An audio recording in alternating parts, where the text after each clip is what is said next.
The Houston Rockets are the most recent example of how quickly things can change in the NBA.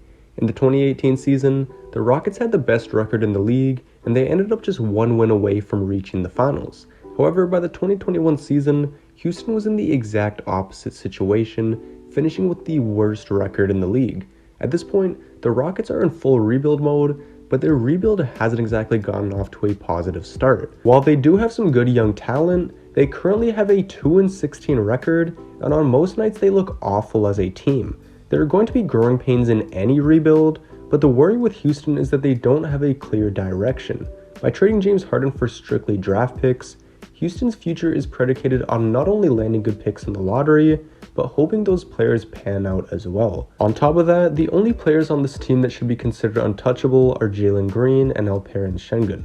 The point is, we don't know how bright Houston's future is, because we don't know who is going to be on this team in the coming years and who isn't.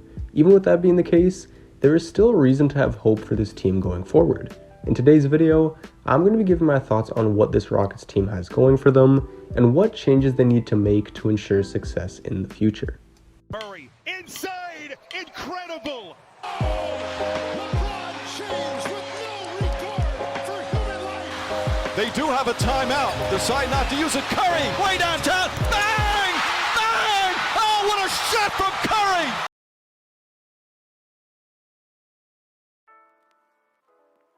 The main issue with Houston is that they don't get enough good looks in the half court. The Rockets have talented offensive players like Kevin Porter Jr., Jalen Green, and Christian Wood, yet they have the worst offensive rating in the league. When you watch them play, you immediately see how stagnant they are on offense. Most of their plays result in an ISO or a pick and roll with everyone else standing and watching.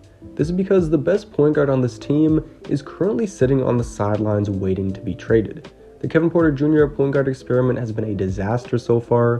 Jalen Green has shown some playmaking skills, but is more of a shoot-first two-guard, and Eric Gordon is more of a shoot-first player as well. Everyone on the team is thinking about getting theirs first, and it's coming at the expense of good, fluid offense. Before the season began, I suggested that the Rockets start DJ Augustin alongside Porter and Green, and there were some people that laughed at me for saying that. However, I still stand by that suggestion. Augustin is not the greatest player in the league, nor should he be viewed as the Rockets' long-term option at point guard, but I do believe he'd make their offense more efficient. Augustin is a veteran point guard, and he knows how to run an offense and get a team into their sets. By playing next to Augustin, Porter and Green could focus more on being scorers first and initiators at the offense second. As of right now, Kevin Porter is the starting point guard, and the offense has not looked good with him playing that position. There are too many times where he over-dribbles without much of a plan, takes tough step back or off the dribble threes, or just simply makes careless turnovers. At the making of this video, Porter is averaging 5.3 assists to 4.3 turnovers, which is a really bad ratio for a point guard, and he's also shooting just 31.7% from 3 on 5.5 attempts per game. He definitely has playmaking and shot-making abilities, but I don't think he's ready to be the primary initiator of an offense just yet. With John Wall playing last season, there wasn't as much pressure on Porter to create offense, and his assist-to-turnover ratio was a bit better. I think he's also a pretty solid catch-and-shoot guy, as he's hitting 40% of his catch-and-shoot threes this season, albeit on low volume. The point is, KPJ has a ton of ability, but it doesn't seem like throwing him into the fire as the primary ball handler is the best way to make use of and develop his skills. As I mentioned, Green has some playmaking skills as well, but he's not a natural playmaker either. Like Porter, Green could also benefit from playing next to a veteran point guard, as he's not always able to create the best looks for himself. Now, some people might think that it's good for Porter and Green's development for them to get lots of touches and shots, even if they aren't producing results right now. You could say that by getting those opportunities and going through those struggles, they're more likely to learn from those mistakes and develop.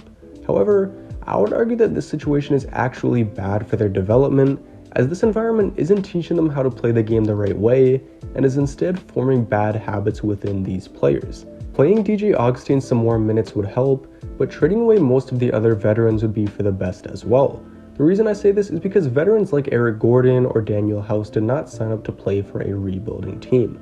These guys signed deals with the Rockets while Harden was still on the team, so they're probably not too thrilled to be playing for a losing team during the prime years of their careers.